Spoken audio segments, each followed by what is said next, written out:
Hi, my name is Alicia. The story I'm about to tell you was such an emotional roller coaster for me. There was a betrayal, there was a feud, and there were plenty of surprises. Anyway, this story started when a new girl came to our high school. Her name was Sarah, and she moved from another state with her mom. At school, she was always sad, tired, and too shy to talk to anyone. Later, I learned that her father had gone to prison, and that they were not doing very well. Sarah tried to help her mom with several jobs her mom had, and she was under a lot of pressure mentally. So, seeing that she was having a hard time communicating, I decided to take the first step. I sat down with her at lunch, and it turned out that she was really nice. We liked the same bands, the same movies, and generally had similar views on life. Pretty soon, Sarah became my best friend. She would come over for sleepovers, which only happened at my place, since she was embarrassed of where she lived with her mom. So one day a competition was announced at our school. Without getting into too much detail, it was a competition involving ecological projects for our state or even the whole country. I promise not to bore you with what the projects were about, but the key thing was that the person who had the best project at school was supposed to go to New York City to present it at a conference. And that's when I knew I had to win. A lot of you might not understand this, but going to New York City was always a dream of mine. Since I was a kid, I watched movies set in NYC, heard songs about it, and I fell in love with the city, even though I had literally never been there. We live in Montana, which is pretty far away, and my parents prefer to spend vacations camping. But the most important thing is that they are raising me this way. If I want something, I need to work hard and earn it myself. And this competition was a perfect opportunity. So I started working on my project, and there was not much else in my life that I paid attention to for a while. I studied tons of literature. Some of it was really complicated pro-level stuff. I did not get much sleep, and I was worried that I was getting too distracted. So after a couple of weeks, I started to feel exhausted. And that was when Sarah invited me for a sleepover. I mean, this was the first time she ever mentioned going over to her place. So I agreed. I needed a day off anyway. And I gotta say, Sarah knew really well how important this project was for me, and how crazy I got about it. So their apartment turned out to be tiny but cozy, and there was nothing to be embarrassed about, really. She had her own room, and that was where we hung out. Sarah went to the kitchen to get us some snacks, and I looked around her room. At first, I didn't pay much attention to a pile of papers on her table. They were none of my business anyway. But Sarah was away for so long that I looked at them again, and I was shocked.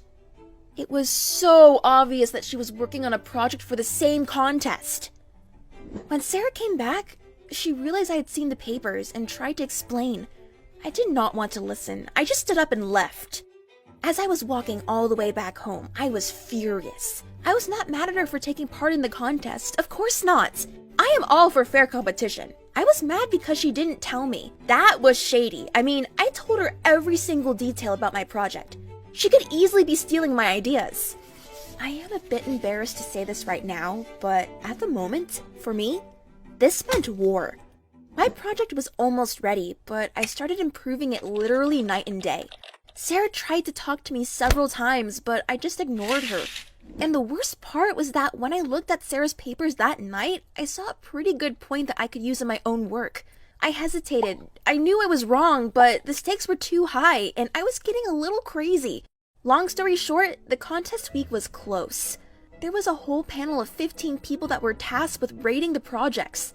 Some of them were teachers, some were local ecological experts, some were people from city council, and there were even several students. For the next 5 days, they were supposed to see the presentations and choose a winner. My presentation was perfect, of course, but the hardest part was waiting. This was like the longest week of my life. The only thing that saved me was the fact that a girl I knew was on the panel, and after I kept bugging her for 2 days straight, she told me what everyone thought of my work. Every single member thought my project was by far the best.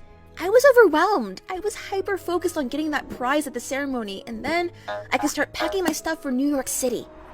But I had no idea what would happen on the ceremony day.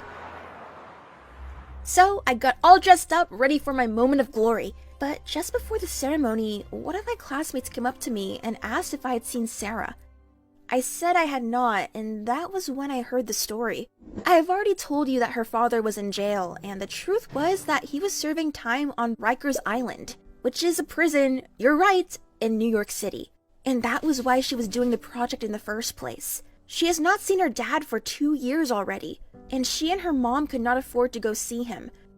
During the ceremony, I learned that with me getting first place, Sarah came in second. And maybe, if I had had a chance to make a speech, it would have been like a movie scene where I give the prize to her and everyone cries. But there were no speeches. Sarah didn't even show up to the ceremony. I didn't feel any joy anymore. I felt bad for Sarah. So the next day, I went over to her place. We talked, and I learned that during this whole time, she was just too afraid to tell me, but she also missed her dad so much. I was heartbroken. It was not easy for me, and it actually took a while for me to make this decision. But a week later, I refused to go, and Sarah, as the runner-up, got to go to New York. Sarah said that she did not want me to give up this opportunity, but I saw that deep inside, she was very happy and grateful. I cried for the whole night, to be honest, but I never regretted my decision. After all, Sarah's my best friend, and I almost let this contest stand between us. And after this, our friendship got even stronger. Sarah's leaving in a couple of weeks from now, and I'm so excited for her. Thanks a lot for watching, and don't forget to like and subscribe.